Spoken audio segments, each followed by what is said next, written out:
Mesdames et messieurs de la presse, bonjour, bonsoir. Peuple haïtien, mes chers compatriotes, il y a environ 6 mois, le Conseil présidentiel de transition a prêté serment dans un contexte de confusion, de stagnation et de vide institutionnel qui faisait planer le doute sur le futur de ce pays que nous chérissons tous. C'était dans un climat de violence et d'effondrement presque total des institutions étatiques que nous avons prêté serment le 25 avril 2024.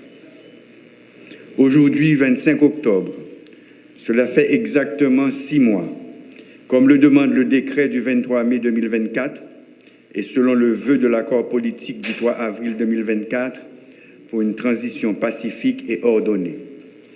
Me voici devant vous, entouré de mes collègues du Conseil présidentiel de transition, pour faire l'exposé général de la situation du pays en rapport avec les grands chantiers de la transition depuis que nous avons été installés dans les plus hautes fonctions de l'État. C'est une opportunité de nous acquitter d'un grand devoir, celui de la reddition de comptes envers la nation. Nous sommes pleinement conscients que le choix qui a été fait de nous, par suite d'un large consensus entre les forces politiques, sociales et économiques du pays, nous a investi de la grande responsabilité de faire aboutir le rêve de tout un peuple qui attend impatiemment le moment de recommencer à vivre dans un pays sécurisé, souverain, respecté à l'extérieur et en paix avec ses voisins. La mise en place de cette présidence collégiale, on doit se le rappeler, avait laissé plus d'un sceptique, ce qui est parfaitement compréhensible puisqu'il s'agit d'une expérience vraiment nouvelle dans l'histoire politique récente du pays. Heureusement, les 9 conseillers présidents ont su prendre la mesure du défi. Ils ont pu surmonter leurs différences, leurs divergences et les intérêts partisans pour prioriser la sauvegarde de la Banque nationale et le bien-être de la population. Nous nous sommes mis au travail rapidement, avec pour cadre de référence les lois de la République et les 5 grands chantiers retenus pour la période de transition. Nous avons rencontré des obstacles, mais nous avons aussi franchi des étapes avec une volonté politique affirmée de jeter les bases sûres pour un retour à l'ordonnancement démocratique et constitutionnel. Nous avons pu agir, bien entendu avec des résultats différents, sur les 5 grands chantiers de la transition. En présentant ce bilan, nous sommes loin de nous donner un satisfait puisque le fossé entre la réalité et les espérances légitimes de la population est loin d'être comblé. Ce qui ne doit pas nous empêcher de saluer les efforts et les manifestations de bonne volonté qui ont surgi de part et d'autre pour accompagner le travail du Conseil présidentiel de transition.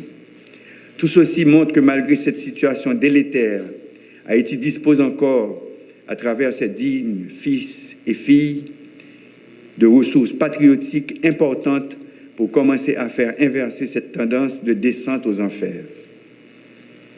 Gouvernance. Garant de la bonne marche de toutes les institutions du pays, une fois investi, le Conseil présidentiel de transition a mené des consultations pour la désignation de l'équipe gouvernementale chargée de l'accompagner dans la mise en œuvre de cette fragile et délicate transition. Les 9 conseillers présidents avaient volontairement renoncé à choisir un Premier ministre provenant des familles politiques qui les ont désignés.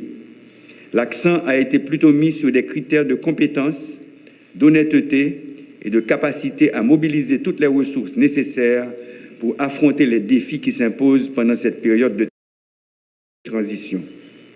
C'est ainsi qu'un groupe hétérogène, représentant différentes sensibilités politiques du pays, se trouve depuis plus de 4 mois à la direction des ministères. Nous ne cesserons jamais de remercier ces honorables citoyennes et citoyens qui ont répondu à l'appel et ont accepté de se mettre au service de la patrie dans un contexte difficile. Nous saluons leur dévouement tout en les encourageant à plus de cohésion, plus d'engagement et de concertation pour répondre aux besoins urgents de la population. Il reste encore beaucoup à faire pour redonner espoir. Nous devons agir bien et agir vite. Il y a des souffrances qui ne peuvent plus attendre. C'est pourquoi nous sommes toujours en dialogue, en consultation avec le Premier ministre, les ministres, tous les secteurs vitaux du pays, tous les partis, particulièrement les signataires de l'accord du 3 avril, pour ensemble identifier ce qui doit être corrigé, comment les corriger et quand les corriger. Nous sommes toujours à la recherche de plus d'efficacité. Comment faire plus avec moins? L'État a très peu de ressources. Il faut donc être rationnel dans leur utilisation. C'est ce principe qui avait guidé la démarche dans l'élaboration des 2 budgets déjà adoptés pendant cette période de transition. Je fais référence au budget rectificatif 2023-2024 et au budget de l'année fiscale 2024-2025 qui vient de commencer. Nous prêtons attention à l'efficacité et à la raison d'être de plusieurs institutions de l'État, toujours dans un souci de rationaliser les dépenses et l'utilisation des matériels acquis grâce à l'argent de vos taxes. Nous commençons à découvrir que certains organismes doivent être renforcés, d'autres fusionnés et d'autres ralliés à des ministères.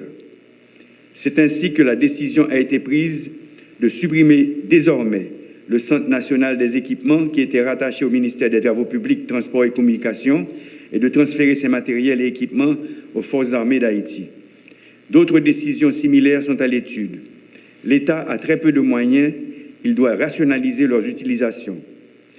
Le Conseil présidentiel de transition, dans les prérogatives que lui confère l'accord du 3 avril, procédera bientôt en concertation avec le gouvernement aux changements nécessaires au sein des organismes autonomes. Dans notre gestion de la chose publique, nous devons toujours faire preuve d'exemplarité et de responsabilité. Nul n'est au-dessus de la loi. Cela ne veut pas dire non plus qu'il faut ignorer les principes fondamentaux des droits de la personne. Il faut laisser la justice faire son travail en toute indépendance, transparence et équité. Sécurité. Le rétablissement de la sécurité fait partie des principaux chantiers de cette transition. Et d'ailleurs, c'est là que la population attend de nous des résultats probants. En ce sens, nous saluons le courage et la bravoure de nos vaillants policiers et des valeureux soldats des Forces armées d'Haïti, même si nous sommes encore loin, vraiment loin des objectifs en matière de sécurité. Ils ont fait de leur mieux pour traquer ceux qui terrorisent des populations innocentes dans divers points du territoire. C'est ainsi que plusieurs bandits ont été arrêtés et d'autres neutralisés. Bien entendu, cela n'a pas été et ne doit pas être notre objectif. Un pays ne prend jamais plaisir à verser le sang de ses fils. Cependant, l'État ne peut pas et ne doit pas abandonner la population à la cruauté et à la violence d'un groupe qui la terrorise avec des objectifs jusqu'ici inavoués. Ceux qui sèment la terreur, aussi bien que leurs soutiens et leurs complices, doivent s'attendre un jour à l'autre à recevoir la réponse proportionnée de la part des forces de l'ordre. Nous avons continué à avancer sous terrorisme, sous décision qui prennent dans l'État. Dans le moment où nous avons parlé, nous ne sommes pas satisfaits. La police doit avoir un plus bon résultat. Il faut que nous suspendions le courir qui était caillou. C'est pour citoyennes et citoyens tourner circuler dans le pays sans problème. Pour nous arriver dans le résultat nous besoin, il faut que personne dans l'État ne cherche à politiser la force police là. Comme la police là, doit travailler en principe avec professionnalisme. Nous travaillons pour force l'ordre renforcer plus. C'est comme ça que je informé le pays. Je fais que soit écrit secrétaire général des Nations Unies pour demander au Conseil de sécurité à changer mission appui à la sécurité la mission maintien la paix. C'est une façon pour force l'audio qui joindre plus bon support beaucoup des amis nous dans la communauté internationale. État d'urgence qui était déclaré qui était 8 mai, il est toujours qu'un B. Si la situation a demandé pour les renforcer, nous ne pouvons pas hésiter à faire ça. Nous travaillons tout pour mettre camper Conseil national de sécurité Jean accord 3 avril l'a demandé ça. Pour ça qui concerne l'armée d'Haïti, c'est un gros pilier dans le système de sécurité pays. Soldats l'armée coup de main dans quoi paix sécurité qui jodi c'est plus gros malheur pays. Mais l'armée a besoin pour le grandir toujours. Comme ça, le conseil présidentiel là, est mettre l'autre général en tête de la mer. Nous avons tout profité de faire un passé dans l'état-major. Pour renforcer plus. L'objectif là, c'est pendant la période de transition, permettre un total de 2500 jeunes, filles et jeunes garçons, viennent ajouter sur l'effectif de la MESA. Ça m'a demandé pour nous faire dépenses dans l'infrastructure, tant que caserne, tant que centre de formation. Pendant le jour, le conseil présidentiel là travaille sur toute nécessité qui vient là. Mais tout, il faut que les gens qui sont dans la MEA connaissent, ils ne peuvent pas tourner faire erreur de temps en temps. La MEA, c'est une institution qui est là pour défense territoire. C'est une grosse honte pour tout corps, une grosse déception pour le pays qui a espoir dans le ça. Les politiciens veulent faire le tourner, ils ont des âmes pour satisfaire l'ambition paille. Justice. Compatriotes, pendant le mois qui sont passés là, le conseil présidentiel là travaille en pile sur le dossier pouvoir judiciaire. Le pays nous rêve à pas faire sans une justice jam. Si nous voulons qu'il y ait violence, il faut que la justice la renforce. Il faut que le tribunal fonctionne. Il faut que le juge fasse travail avec conscience. Sans passe pour qui. Le conseil présidentiel, là, depuis qu'il est installé, il prend une décision pour la justice l'arrêter indépendant. Pendant le mois qui sont passés là, pas de juge ni officier judiciaire qui a dit qu'il recevoir pression et menace de côté pouvoir. Nous voulons pour ça continuer, nous avons en pile pour ça. Avec recommandation conseil pouvoir judiciaire, le conseil présidentiel là pour la commission pour 84 magistrats pour divers tribunaux dans le pays. Gagner, c'est mandat qui renouvelé. L'autre, c'est promotion qui joignent. Il faut que moi dis nous, ça fait après vérification, après vetting, tous ces juges qui étaient dans le passé sans problème, étape certification. Nous félicitons pendant que nous demandons qu'un dignité caractère, continuer le travail sans faire passe pour qui. Justice là doit être indépendant. Mais tout, il faut que tout citoyen qui a besoin de justice là, qui a une justice sans casser tête. Ça veut dire l'accès à la justice là, c'est un droit grandette majeur, tout le monde gagne.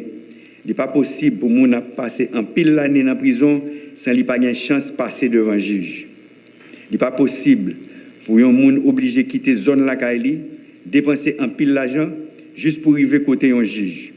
C'est pour ça que le Conseil présidentiel de transition a pris une grosse décision d'ouvrir 5 nouveaux tribunaux dans l'arrondissement qui n'a pas de gagner. Je vais citer le tribunal première instance dans l'Imbé, tribunal première instance dans Ville-Wanament, tribunal première instance dans Jean Rabel, tribunal première instance dans Beladé. Citoyens sous île la Gonave, pas besoin de Jean Bélamé pour venir régler les affaires de justice. Ville en Sagalais, il y a un tribunal première instance Palitou. Je vais annoncer nous. Jean ça prévoit dans l'accord 3 avril là, conseil présidentiel là, il y a un temps mis sous pied, commission qui pourra organiser réforme système pénal pays. Haïti, c'est côté système pénal là, a fonctionné avec loi qui est plus ancien. Le monde a évolué. Société a évolué. Il faut que la justice là évolue tout. Nous remercions les citoyens qui acceptent de participer dans la commission qui a une responsabilité pour faire l'état de recommandation pour la justice là améliorer. Nous avons choisi, c'est les gens qui ont un pile compétences. Ils ont un temps à travailler sur un pile projet de décret. Avant longtemps, le conseil municipal pour pencher sur le projet de décret. Ça fait presque un mois depuis nous prenons arrêté pour mettre camper commission vérité, justice et réparation. C'est cette monde qui fait réputation dans la défense de droits monde. Il y a une responsabilité pour aider faire lumière sur un pile massacre, assassinat, kidnapping, avec l'autre acte malhonnête et criminel, moun sans foi ni loi yo fait. Il faut que lumière faite pour justice kabaye. C'est un élément important pour la paix et la réconciliation qu'a fait de tous côtés dans le pays. Élection. Transition doit réussir. Vle pas vle, il faut que 7 février 2026, Jean ça prévoit dans l'accord politique 3 avril là, avec Jean décret 23 mai 2024 là, mandel. Il y a un président qui sorti, mais il y a une présidente qui sorti dans l'élection, doit prendre place dans la tête pays. Le pouvoir législatif là doit recommencer à fonctionner. Commune nous, section communale, c'est les gens qui sorti dans l'élection qui pour la tête. Ça m'a demandé pour disposition prend pour l'élection réalisée pendant l'année 2025. Là. Comme ça, Semaine qui s'est passée, nous avons installé membre conseil électoral provisoire. Kep l'arrivée campé. C'est un gros bagage. Nous avons travaillé pour les fins compléter, mais ça n'a pas qu'à empêcher 7 personnes qui l'ont commencé le travail. Pas de perdre de temps. Ils doivent commencer le travail pressé pour mettre les machines électorales à camper. Le gouvernement travaille pour Kep l'arrivée jouer un moyen pour lui fonctionner. Nous avons souhaité que dans un temps qui pas en pile, Kep la voye par le conseil ministériel un projet de décret électoral. Dans le conseil présidentiel transition, nous avons travaillé tout pour lancer la conférence nationale là, pendant le comité pilotage là avancé avec la réforme constitution. Transparence. Pendant que nous avons concentré sur mettre Kep la campé, nous avons avancé avec quelques autres institutions qui prévoient dans le décret 23 mai à l'accord 3 avril. Là. Ça va prendre un pile temps pour mettre campé organes qui pour contrôler l'action gouvernement, que relais au CAG. Nous avons des démarches pour choisir les gens qui pour entrer dans l'institution ça, qui a une importance li dans GFO n'a fait pour l'État central là travaille chaque jour plus dans la transparence. Causer transparence là c'est une priorité pour le conseil présidentiel transition. Il y a une institution qui a une grosse responsabilité pour contrôler comment l'argent de l'État a dépensé, c'est la Cour des comptes. Mandat même la Cour des comptes est arrivé dans le bout depuis avant le conseil présidentiel là t'est installé pendant que pas de moyens pour nommer l'autre membre. Quitter poste ça vide, capable de coûter pays en pile. Comme ça, une première décision que le conseil présidentiel là te prend, c'est permettre de prolonger le mandat même ça en attendant l'institution qui vient pour faire ça, mettez sous pied. C'est comme ça tout, nous te prenons une décision pour prolonger le mandat commission qui pour contrôler comment l'État a acheté ça qui est les marchés publics dans le département nord et dans le département sud pays. Nous avons profité de demander toute institution qui pour combattre la corruption, pour faire public la ouais clair de la façon l'État a pris décision, de la façon l'argent l'État a dépensé.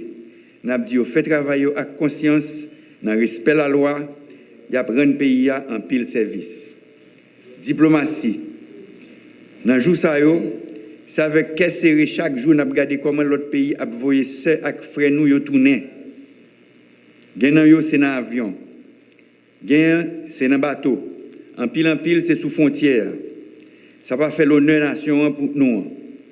Pendant le jour qui se passe nous évaluons toute institution qui est dans l'État avec la société civile là qui façon pour ceux avec frère nous yo jouer un plus bon accueil les autorités de l'autre pays mènent yo tourner.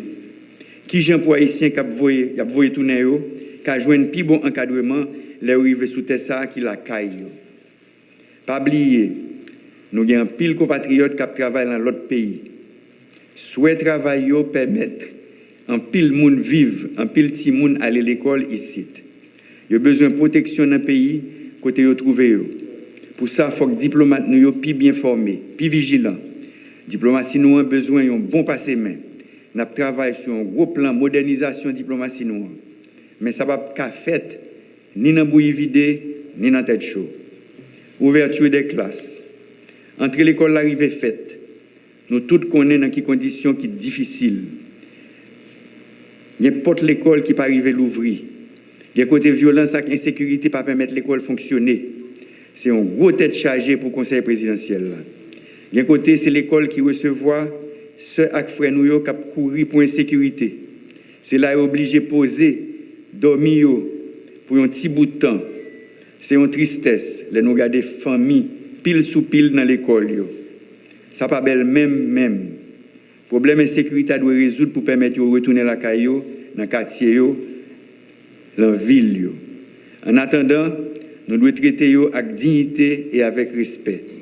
Nous demandons au gouvernement travaille sur un plan pour mettre toute famille ça toutes ceux avec frères nous yon côté yo ka senti que la vie est meilleure pour eux. Nous saluons les parents et famille qui fait gros sacrifices pour permettre ti moun yo joindre plein l'instruction. Professeurs et tout le monde qui travaille dans le système yon coup de gros chapeau pour GFO n'a fait. C'est devoir l'État pour mettre plus l'école, employer plus professeurs, payer tout. Nous avons un budget pour l'année 2024-2025 là, c'est le ministère de l'Éducation nationale qui joue un plus gros morceau. Ça montre nous place éducation pour période de transition. Écoliers, étudiants, universitaires, vous représentez l'avenir. Vous n'êtes pas une réserve de force de travail pour des pays étrangers, mais les artisans d'un futur plus glorieux pour ce pays, votre pays. Mettez-vous au travail, malgré les difficultés du moment, sachant que le monde d'aujourd'hui appartient à ceux qui travaillent. Celui de demain appartiendra à ceux qui se forment aujourd'hui. Chers compatriotes, l'avenir d'Haïti est avant tout entre nos mains. Nous devons le penser et le construire ensemble. J'espère que la conscience citoyenne aidera les uns et les autres à réaliser que nous avons perdu déjà trop d'opportunités et nous avons trop d'échéances à rattraper. Les prochains mois seront déterminants pour la réussite de la transition et pour avancer vers ce futur que nous, Haïtiennes et Haïtiens, caressons depuis trop longtemps. Cela va demander plus d'efforts, plus d'abnégation pour consolider nos institutions. La force d'une nation vient de la capacité de ses dirigeants et de ses élites à identifier l'intérêt commun pour dessiner l'avenir avec harmonie. C'est pourquoi nous devons tous nous dépasser, transcender à tout moment nos divergences et évaluer ce que nous pouvons faire ensemble pour réussir. Nous n'avons pas le droit à la tergiversation, nous n'avons pas le temps pour les égos, ni pour les querelles de chapelle. Si la transition échoue, il n'y aura ni vainqueur ni vaincu. Je vous remercie de votre attention. Vive Haïti! Merci.